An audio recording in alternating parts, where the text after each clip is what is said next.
안녕하세요. 여러분의 사업 파트너 정광진 대표 변호사입니다. 어떤 분이 AI를 이용해서 귀여운 고양이 캐릭터를 만들었습니다. 반응이 좋으니까 스티커도 만들고 키링도 만들고 이모티콘까지 제작을 해서 등록을 해보려고 합니다. 이렇게 AI로 만든 캐릭터를 굿즈나 이모티콘을 만들어서 팔아도 아무런 문제가 없냐라는 질문을 주셨습니다. 많이들 궁금하신 내용일 텐데요. 결론부터 말씀드리면 팔아도 되지만 몇 가지 법적 문제를 미리 체크해 봐야 됩니다. 오늘은 AI로 만든 캐릭터나 굿즈를 판매하기에 앞서서 어떤 것들을 체크를 해야 되는지 핵심만 간략하게 말씀드리겠습니다. 첫째로 AI가 만든 캐릭터가 이미 있는 캐릭터와 닮았는지를 살펴보셔야 됩니다. 그림체가 조금 다르다고 끝이 아니고요. 전체적인 분위기라든지 표정, 색감, 컨셉, 소품 등이 비슷하면 저작권 분쟁이 생길 수 있습니다. 특히나 AI로 만들다 보면 내가 의도하지 않았음에도 기존에 있는 캐릭터와 다르게 나오는 경우가 있습니다. 내가 만든 캐릭터가 누군가가 보았을 때 이거 그 캐릭터 생각나는데? 라는 말이 나오면 한 번 더 점검을 해 보셔야 됩니다. 둘째로 캐릭터 이름과 로고를 확인을 해 보셔야 됩니다. 캐릭터 사업은 그림만 문제가 아니라 오히려 이름 때문에 막히는 경우가 많습니다. 열심히 캐릭터를 만들고 굿즈까지 제작을 했는데 나중에 보니까 이미 비슷한 상표가 등록이 되어 있는 경우가 있습니다. 그러면 판매도 중단을 해야 되고 이름도 변경을 해야 되고 브랜드를 전면적으로 수정해야 되는 경우가 발생을 할 수가 있습니다. 그래서 캐릭터를 내가 팔 생각이 있다면 적어도 이름과 로고는 미리 검색을 해 보셔야 됩니다. 국내 상표 검색은 지식재산처가 운영하는 키프리스 사이트에서 검색을 해 보실 수 있습니다. 셋째로는 연예인이나 유명인을 닮게 만들면 더 위험할 수 있습니다.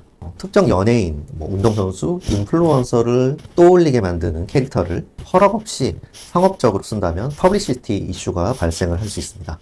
AI 스타일로 바꿨더라도 소비자가 이거 누구 닮았다 라고 알아볼 수 있다면 판매금지나 손해배상 문제 같은 분쟁이 발생을 할 수 있습니다. 특히 팬 굿즈나 광고 이미지, 썸네일 같은 분야에서는 더 조심을 하셔야 됩니다.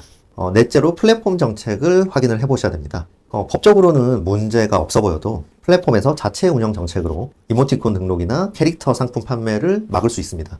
예를 들자면 카카오 이모티콘 스튜디오에서는 현재 생성형 AI를 활용해서 만든 이모티콘 제한을 하고 있는데요. 바로 운영 원칙에 생성형 AI가 생성한 결과물이 원 저작권자의 권리를 침해할 수 있고 이에 따라 법적 분쟁과 책임이 발생할 위험이 발생할 수 있기 때문이다 라고 적어놓고 있습니다. 판매 플랫폼에 따라서 AI가 생성한 결과물에 대해서는 판매를 하지 못하도록 하거나 타인에 대한 권리를 침해하지 않는다는 점을 미리 소명하라 라고 요구하는 경우가 있습니다. 따라서 해당 플랫폼의 정책을 미리 확인을 해서 판매가 금지되는 것은 아닌지, 권리 침해 신고가 들어온다면 어떤 자료를 제출하고 어떤 점을 소명을 해야 되는지를 미리 체크할 필요가 있습니다. 마지막으로 캐릭터에 대한 권리를 잘 지킬 수 있는 방법은 이겁니다. 많은 분들이 내가 프롬프트 넣었으니까 당연히 내 저작물 아니냐 라고 말씀을 하십니다. 그런데 실제로는 내가 얼마나 창작자로서 기여를 했는지가 더 중요합니다.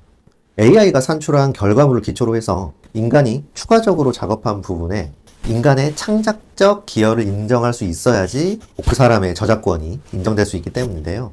즉 AI가 뽑아준 이미지를 내가 그대로 사용하는 것보다 내가 직접 창작한 밑그림을 제공을 하거나 결과물을 직접 수정, 편집을 하고 시리즈로 구성한 흔적이 많으면 많을수록 내 저작권을 인정받기가 훨씬 수월합니다. 실제로 미국에서는 프롬프트 입력과 인페이팅 조작이 결합된 AI 생성 이미지가 처음에는 저작권 등록이 거절됐다가 이후에는 그 이미지 생성 과정을 남긴 자료를 토대로 다시 심사를 신청을 해서 결국 저작권이 등록된 사례도 있었습니다. 여기서 신청인은 AI가 생성한 이미지 중 하나를 고른 뒤에 특정 부분을 반복적으로 인페이팅 하면서 색채나 형태도 다듬고 새로운 요소를 추가하는 등 자신이 적극적으로 창작에 개입됐다는 자료를 보완했기 때문에 저작권 주장이 받아들여진 건데요. 그래서 여러분이 권리를 보장받기 위해서 꼭 해두셔야 될 거는 프롬프트만 남기는 게 아니라 어떤 시안을 골랐는지, 무엇을 어떻게 수정을 했는지 그 과정이 드러나는 작업 기록을 함께 보관을 해두는 겁니다.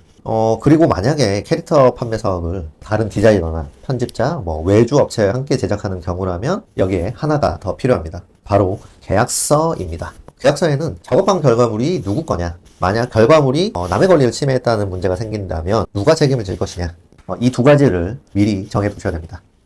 예를 들어서 결과물에 대한 권리는 대금 완납 시에는 발주자한테 기속을 한다. 제작자는 제3자 권리 침해가 우려되는 상황이 발생하면 이를 사전에 고지하고 분쟁 발생 시에는 필요한 소명에 협조한다. 이렇게 정하면 발주자 입장에서는 내가 내 돈 주고 맡겼는데 나중에 내 마음대로 못 쓰는 상황을 막을 수 있고, 제작자 입장에서는 내가 어디까지 권리를 넘기는지, 내가 어디까지 협조를 하면 되는지를 분명히 정할 수 있습니다. 정리를 해보겠습니다. AI로 만든 캐릭터나 굿즈나 이모티콘을 못 파는 것은 아닙니다. 하지만 팔기 전에는 반드시 5가지를 검토를 해보셔야 됩니다.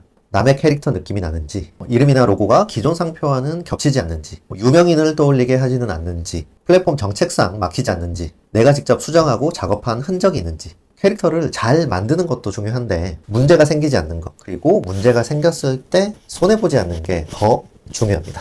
오늘 내용 관련해서 궁금한 부분이 있으실 경우에는 댓글 남겨주시면 관련 영상을 제작을 해보도록 하겠습니다. 여기까지 여러분의 사업 파트너 정광진 대표 변호사였습니다. 감사합니다.